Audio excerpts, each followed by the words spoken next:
Shanghai. Ito po yung ready na Shanghai. Guys, good evening sa ating lahat. Today, gagawa po tayo ng paborito ni Julia ng Shanghai with manok.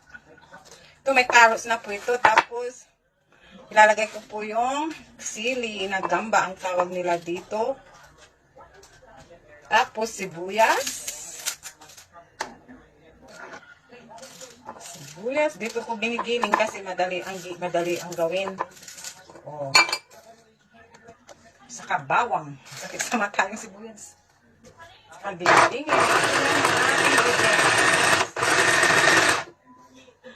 O, diba? Ang bilis. Ready na. Kaya lagay po natin dito yung magiling po na mga ricado. O, tignan nyo. Diba maganda? Kahalo natin ng karning manok.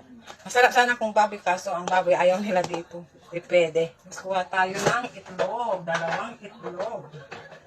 Dalawang ilalagay ko na itlog.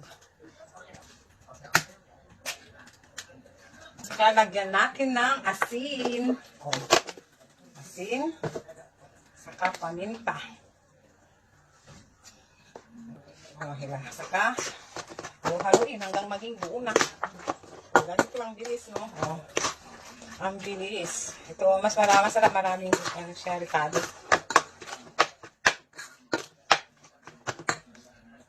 Already na, babalot na lang natin sa ito na binili ko dito, yung wrapper ng Shanghai.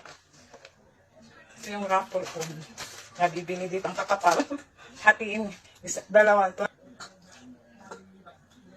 Ito, ang paglagay.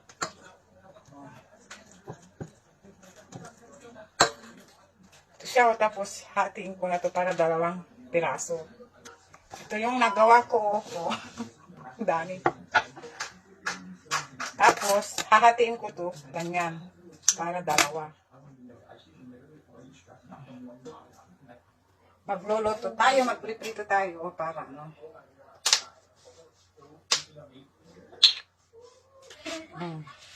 Kaya dance. Sayaw. Hiniwa, hati-hati, tapos iprito ko lang.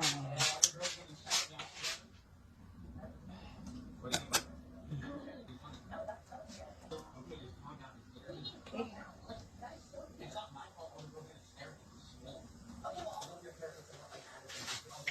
Mayroon pa akong tirait ko po ay ilalagay ko sa ref. Pag gusto nila, iprito lang, stock na lang sa ref to. Na po yung piniprito natin.